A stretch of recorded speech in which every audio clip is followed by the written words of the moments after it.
මරණය ජයගෙන ලෝකෙ හිටගත්ත මිනිස්සුන්ට පමණක් මරණය ජයගත්ත එක ලෝකෙ හිටගත්තේ නැහැ කියලා කියන ඇදගෙන වැටුණා කියනවනේ නේ. නමුත් මරණය ජයගෙන හිටගෙන හිටිය කියන කට්ටි. අන ඒ කට්ටියන්ට යන්න තියෙන එකක් පරිනිර්වාණය. ඕක දැන් මෙතන නෑනේ. ඒක දැන් මෙතන නෑ. බුදු කෙනෙක් ඉන්නවා නම් අපිට අජරාමර වෙලා පරිනිර්වාණයට යන්න පුළුවන් හැකියාව තියෙනවා. බුදු කෙනෙක් මෙතන නැහැනේ. දැන් තියෙන සද්ධර්ම පුණ්ඩරීක සූත්‍රය වෙනවා අජරාමරත්වය අරමුණු කරන්නේ නැතුව කෙලින්ම පරිනිර්වාණය අරමුණු කළ යුතුයි. පරිනිර්වාණය. එතකොට සූත්‍රයේ මූල ධර්ම අවබෝධ කරගත යුතු වෙනවා. සූත්‍රයේ මූල ධර්ම කොච්චර කල්ප ප්‍රමාණයක් අන් සත්‍ය වෙනුවෙන් කැපකිරීම කරලද බෝධිසත්වයෙක් සම්මා සම්බුද්ධත්වයට පත් වෙන්නේ කියලා මොකක් තුලේ සඳහන් වෙන්නේ සද්ධර්ම පුණ්ඩරීක සූත්‍රය තුල සඳහන් වෙන්නේ මෙහෙම වෙන.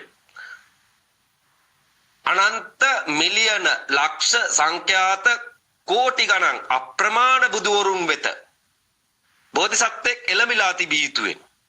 උන්වහන්සේලා මුණ ගැසිලා තිබිය යුතුයි. උන්වහන්සේලාට දානමාන ආදී පූජා උපහාරයන් දක්වලා තිබිය යුතුයි.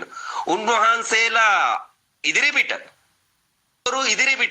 මේක බුදුන්ට පූජාවක් වේවා කියලා එතනත් මොනවයි කළ යුතු වෙන්නේ? ඇස් ඉස්මස්ලේ දන් දීලා තිබිය යුතුයි. බුදුන්ගේ ඉදිරිපිට හොඳේ. අර මන් දැක්ක කුමාර කස්සප කියන මෝඩයා කියනවා ඉඳගෙන මෙයා කියනවලු ගිනි තියාගන්නේ කියලා. ගිනි තියාගන්නේ බුදු කෙනෙක්ගේ ඉස්සරහට ගිහිල්ලා. බුදු කෙනෙක්ගේ ඉස්සරහට ගිහිල්ලා මේ ශරීරේ දැම්පිච්චෙන්නා වූ දැවිල්ල වේදනාව බුදුන්ට පූජා වේවා. අන්න එහෙම පූජා කරපල්ලා. ශික්ෂකව මේක මං කියාගෙන යනවායි ඒක හරියට දන්නේ නැත මට පොඩි ඉඟියක් දෙන්නේ කියලා. සංසාරේ විඳ දුක් මේ ස්ථානයට එන්න අන්න ඒවා බුදුවරු කියලා දෙනවා. කියන්නේ නෙළුමක් කියලා හිතන්නකෝ. බුදු වෙනවා කියලා කියන්නේ නෙළුමක්. පැහැදිලි? බුද බීජය කොහෙද තියෙන්නේ? නෙළුමක බීජය කොහෙද තියෙන්නේ? කොහෙද තියෙන්නේ? වතුර යටද නැත්නම් මඩෙනුත් යටද? මඩෙනුත් යට තමයි බුද්ධ බීජය තියෙන්නේ. බුද්ධ කියලා හිතන්න කියලා කියනවා.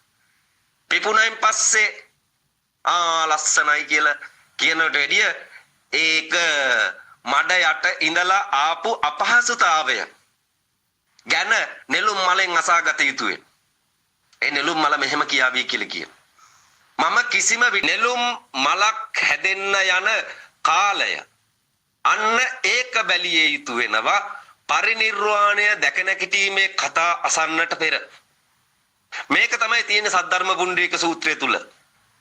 ලෝටස් සූත්‍රය තුල තියෙන්නේ මේක පිට.